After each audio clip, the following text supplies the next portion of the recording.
Hey, what's good with y'all? Welcome back to the channel. It's your boy Wrestling Geek back with another video for y'all today. I've been going for a week because I was trying to get a second job. I kind of started working the second job and then your boy stopped. So there's that, but that ain't gonna do this video. This is a WrestleMania review. Unfortunately, I didn't get to do it early in the week because of those complications, but we're back here to do it now. And what better time to just not do it all. But I'm gonna try to make this under 5 minutes like I like to do my videos in general. So let's go ahead and start with night one. Rhea versus Becky. Rhea versus Becky, Women's World Heavyweight Championship match. Obviously, the right person won, as I was going to make a prediction video, but never did. But Rhea won. And that's obviously a good thing for the women's division because Rhea's the most dominant thing and the most entertaining person in the women's division right now. She might be the most important, or most, outside of Cody, she might be the most important figure in WWE right now.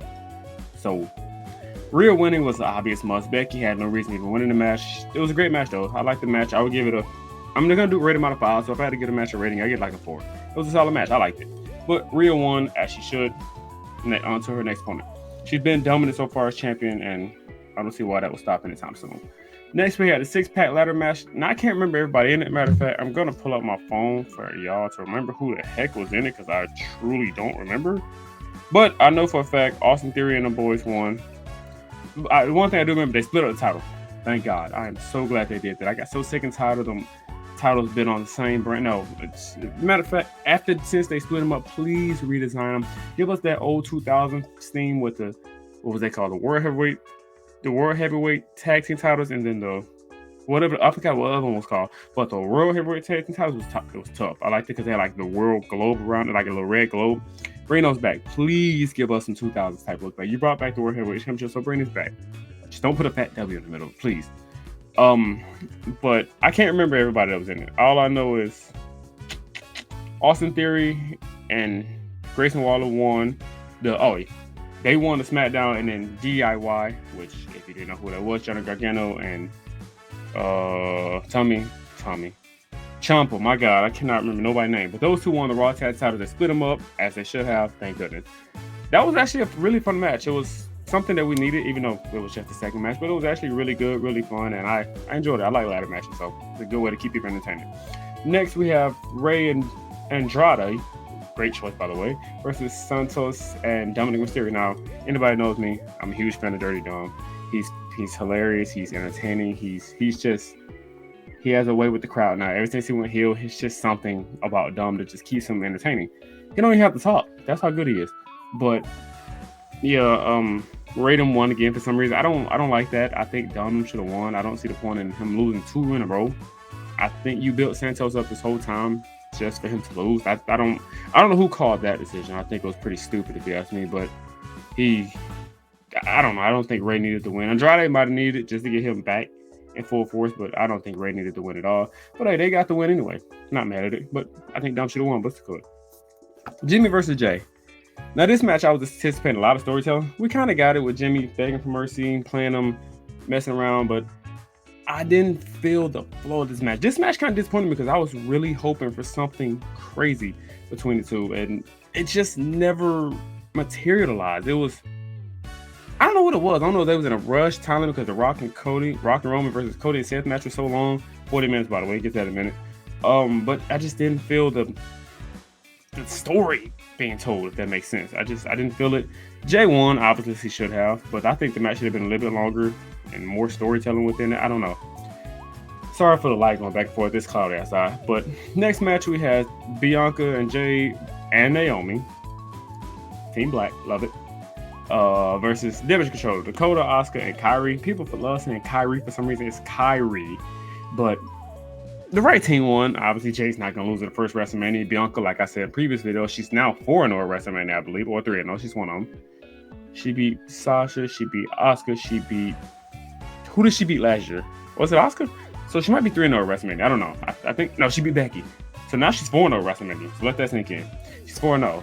And then there's Naomi. Get a good field win back. She's kind of like the third lackey in the group. I want to say in the bad way because Naomi's great, but she's kind of like the little third lackey in the group. So I don't, no disrespect Naomi. I love Naomi, but she's the third option in the crew. That's what I was looking for. She's third option, but she's still a great third option. And then Dakota, Asuka, and Kairi, there was no way they were winning this match. So obviously the better team won. The right team won. The match that threw me off more than anybody: Sammy versus Gunther. Now, I haven't been watching Raw the past 2 weeks. I was kind of slacking before WrestleMania. I slacked, so I must have missed some story or something. But Sammy won. It shocked me. It shocked my fiance. It shocked. We had a whole WrestleMania party over here, a watch party. So it was shocking that he lost. I was not expecting that at all, honestly, at all. So yeah, it kind of threw me off. But I mean, eventually he had to lose the title. But to Sammy, no disrespect to Sammy. I like Sammy. I love Sammy. He just main evented WrestleMania the year before this one. So Sammy's a main event performer. But I didn't think he needed that. Now, if this is going to route with a transition, well, we're going straight from Sammy to Chad Gable. I'm down. Let's keep that. Because he did say something about, remember, promise before his match. Remember that promise, blah, blah, blah. Now, granted, again, I haven't been watching Raw. But, it's always a but. Hopefully, this is just a transition to Chad Gable. Who knows? But Sammy won, gone through loss, and I'm assuming he's going to be catapulted to the World Heavyweight Championship scene soon. Maybe wait along. Maybe just let him keep. He's already built, so just let him keep it rolling until Royal Rumble next year. Win it all, obviously, he should, because I printed that this year, but it didn't happen. So I'm making my prediction right now. Gunther wins the 2025 Royal Rumble. Headlines WrestleMania, wins the World Heavyweight Championship. Boom. And then we got Cody and Seth versus Rock and Roman. 40-minute match. This match was like 40-plus minutes. A lot of stories being told. Obviously, the team who I predicted was going to win won, Rock and Roman, as they should have, because that pretty much shut up night 2. Everybody knew it was coming. Cody took the pin, though. That one shocked me. Now, I predicted Seth would take the pin, but I didn't. Cody took it. I guess more storytelling there, but he took the pin, and Rock and Roman won. Chairs, tables, in the crowd, they were everywhere. Roman and Cody, I think, or Seth, one of them was on the ramp. It was a fun match. I liked the match. It was honestly the best match of the night, on night 1. So, what was a shocker? Rock is good at what he does. Let's get to night 2. So, night 2. It started off with Seth and Drew. Drew won, as I suspected. And then I was just waiting on his music to hit, and it hit. Damian Priest come flying down the ramp after CM Punk trips him. That part I didn't expect. But CM Punk tripped up Drew for talking a lot of smack. Damian Priest comes flying down the ramp, cashes in. I think he hits him with a briefcase, cashes in, new World Heavyweight Champion. I hope this is not a transition reign. I know eventually Drew's probably going to win. They're already predicting a Clash at the Castle for him to win it. I hope not. I really like Damian Priest. I don't want him to be a transitional champion, because if that's the case, get rid of Money in the Bank. Get rid of the pay-per-view, because if this dude, if he's going to legit go he's just going to be a transition champion, just Money in the Bank means nothing anymore. It means absolutely nothing, because I can't remember the last Money in the Bank winner that was successful. I mean, Io was pretty successful. She held the title for almost a year. So it was pretty successful in her standpoint, but the last man, maybe I'm overthinking it, but the last man's Money in the Bank winner hasn't really done anything. It's always either been transition or just I'm going to just have a champion for now, hold it for a little bit, make it look good, and just go out there and do what you do and drop it. I don't like that. But Damian's the champion right now. The match between Seth and Drew was pretty good. It was actually really good. But Drew's cockiness, now we got CM Punk versus Drew rivalry when CM Punk is healthy enough to get back in there, and I'm enjoying that, especially when it comes to the War of Words. I'm going to love that. Bobby and the Street Profits versus the Final Testament, probably my least anticipated match of the evening. I didn't really care about it. And I love Montez Ford. I think he's a fantastic wrestler. I love Bobby Lashley. I think he's great. I love Street Profits in general. I think those guys are great, and I think Montez Ford needs to go solo. It's really that time to go solo, push him off, or have some story with him and Montez. Him and I always forget his tag team partner name. I don't know why, but him and the tag team partner just get into a Bobby. Bobby goes heel, boom, boom, boom. Now Montez Ford can push it to next level, and his partner, Meg Carter, still great. I think he's possibly main evented, but some storyline has to go here where Montez breaks off on his own. But that match was boring. Obviously, the right team won, because the Final Testament is trash. Just keep it real. Who cares about Karrion Kross at this point? That type of character doesn't work in 2024. LA Knight versus AJ Styles. LA Knight obviously won, as he should have. Why not? AJ Styles is great. I love AJ Styles, but the win wouldn't benefit him much. AJ Styles didn't need the win. LA Knight got the win, as he should have. And there's much more to say about that match. That match was physical. Good match. I liked it. Logan versus Randy versus KO, the triple threat match for the U.S. title match. Obviously, the right person won. Logan, for what reason would he need to lose? Randy and KO. Randy's a multiple-time world champion. I think he's already has U.S. title run. I can't quite remember. But Randy, he's a proven legend. He doesn't need anything. KO's proven too. A U.S. title for Kevin Owens does nothing. Now, it would have been cool to have him and Sami as both champions at the same time. But Logan was obviously the right person to win. Obviously. They promoted the heck out of Prime too. My God, it better be the world's greatest drink for them to promote it the way they do. Io versus Bailey. This story had to come to a conclusion. This is probably my most anticipated match of the card besides the main event. I love Bailey and I love Io too. I've really grown to love Io over this past few months. She's been champion. She's been champion for 8 months now, so I've really grown to love Io, and she's done great.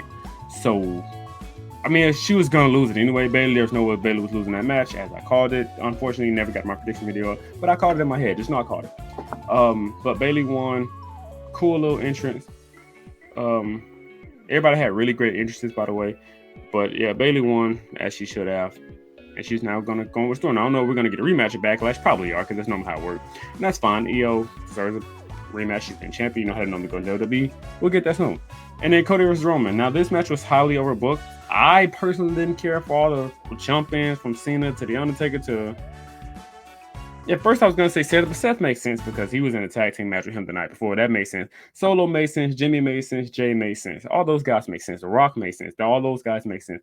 The Undertaker kind of threw me off unless they're trying to throw back to The Rock and The Rock and Roman. I mean, not Rock and Roman. The Rock and Undertaker's old storyline back in the days. I guess we're going somewhere with that. I guess we was cooking a little bit, but I didn't really feel in it. And then there was obviously Jimmy and Jay, and I'm assuming what the heck does John Cena have to do with anything? Maybe with him as a rival with Roman from 2 years ago at SummerSlam, but outside of that, they were everywhere, man, and it kind of just threw me off. I didn't care for the overbooking much. I personally didn't care for it, but people enjoyed it. Cody obviously won because he wasn't going to win the Royal Rumble 2 years in a row and lose, so Cody won, and he's the new WWE Universal World Heavyweight Champion. In my eyes, it's just the WWE title. You don't need all that. I hope going forward they just call it the WWE title. Don't call it the WWE Universe. That's too much. That's too much for a tongue twister. Just give us WWE Champion. It's that simple. But I do appreciate you guys for watching. I know I've been gone for a week. I told you I was going to be back on my grind, but I had some business to take care of, but didn't work out. But hey, we're back going strong, and I will see y'all in the next video. Don't know what that's going to be. It might be that list from Bleacher Report, the top 100 list. I'm just going to review the top 10 because I don't care about the rest. But we'll see you in the next video.